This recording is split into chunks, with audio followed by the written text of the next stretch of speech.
नमस्कार दोस्तों, एक बार फिर से स्वागत है आपके अपने ही चैनल एसकेटी चैनल पर। दोस्तों, बोर्ड एग्जाम 2025 के लिए हम यहाँ पर विज्ञान विषय के लिए यहाँ पर वेरी मोस्ट इंपोर्टेंट क्वेश्चंस लेकर आ चुके हैं। ये प्रश्न आपके लिए अति महत्वपूर्ण होने वाले, इन प्रश्नों को आपको अच्छी तरीके से याद करना है।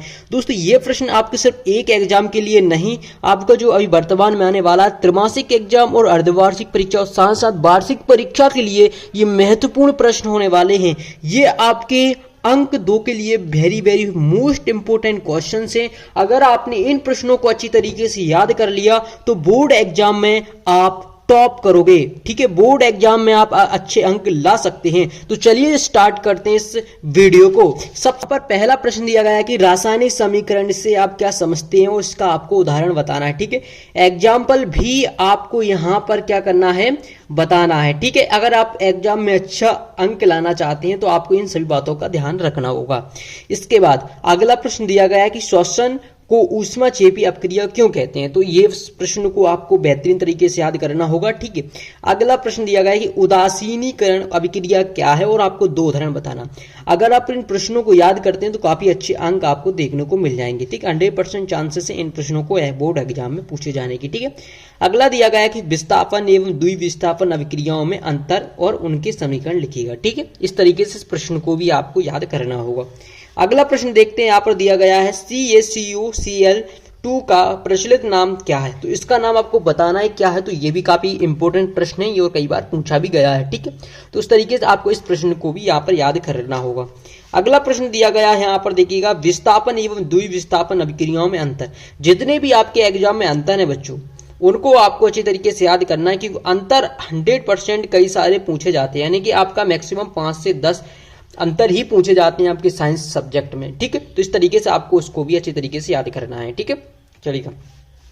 अगला दिया गया कि अम्ल किन्हें कहते हैं, अम्लीय वर्षा से आप क्या समझते हो। तो ये भी इंपॉर्टेंट प्रश्न है, सभी इंपॉर्टेंट है, आपको सभी प्रश्न अच्छी तरीके से याद करना होगा। ठीक है, अगला प्रश्न दिया गया है कि क्षार और क्षारक में अंतर, यानी कि जो क्षार और क्षारक है उसमें हमें अंतर बताना है। ठीक है, चलिएगा, इस प्रश्न को भी आपको याद कर लेना है। अगला प्रश्न दिया गया है कि क्रिस्टलन जल किसे कहते हैं, यानी कि जो क्रिस्टलन जल है उसे हम किसे कहते हैं। ये प्रश्न आपके एग्जाम में पूछा जाने वाला है। ठीक है, चलिएगा। अगला प्रश्न दिया गया है कि भोजन के पाचन में लार की भूमिका क्या होती है। तो जो भोजन होते हैं उनमें पाचन में क्या भूमिका होती है। तो इस तरीके से आप इस प्रश्न को अच्छी तरीके से याद कर पाएंगे। अगला प्रश्न दिया गया है कि यहाँ पर स्वपोषी और विषमपोषी पोषण की परिभाषा लिखना। तो ये भी काफी इंपॉर्टेंट प्रश्न है, इसको आपको अच्छी तरीके से याद करना होगा।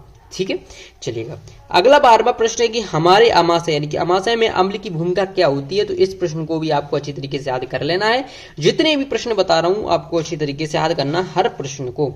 अगला दिया गया कि रक्त और लसिका किसे कहते हैं और दोनों के बीच में अंतर यहाँ पर बताना है। तो रक्त और लसिका के बीच में अंतर यहाँ पर बताना है। ठीक है, चलिए, ये भी देखिए अंतर वाला प्रश्न है, तो काफी इंपॉर्टेंट प्रश्न है। मानव हृदय की कार्यविधि लिखना। तो चित्र से संबंधित भी आपके 2 से 3 प्रश्न आपके एग्जाम में पूछे जाते हैं, तो ये तो आपको करना ही करना है। ठीक है, चलिए। अब देखिए, ये जाइलम और फ्लोएम किसे कहते हैं, दोनों के बीच अंतर कई बार पूछा गया, इस बार भी काफी संभावना है इस प्रश्न के आने की।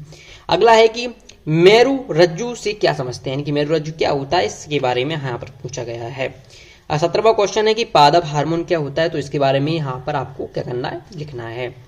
ठीक है, चलिए। अगला प्रश्न दिया गया है, 18वां प्रश्न दिया गया है कि उत्सर्जन की परिभाषा लिखना। तो जो उत्सर्जन है उसकी आपको यहाँ पर परिभाषा लिखना है, तो ये भी आप देख लीजिएगा।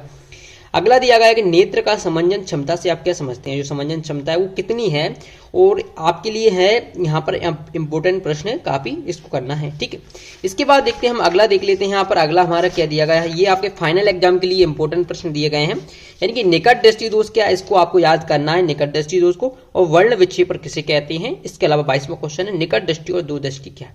तो उस तरीके से अगर आप इन प्रश्नों को अच्छी तरीके से याद कर लेते हैं तो काफी आपके बोर्ड एग्जाम में ये प्रश्न देखने को मिल पाएंगे। और फाइनल एग्जाम में बच्चों, फाइनल एग्जाम में आप अच्छी तैयारी करना चाहते हैं तो आप लोगों को क्या करना है, इस वीडियो को लाइक करना है और चैनल को सब्सक्राइब कर लेना है, क्योंकि जब भी हम वीडियो डालें उसकी नोटिफिकेशन आप तक पहुंच पाए। फाइनल एग्जाम के लिए आपको अभी से तैयारी करना स्टार्ट कर देना चाहिए। जितने प्रश्न दिए गए हैं उनको याद कर लीजिएगा। ठीक है, चलिए, मिलते हैं नेक्स्ट वीडियो में। धन्यवाद।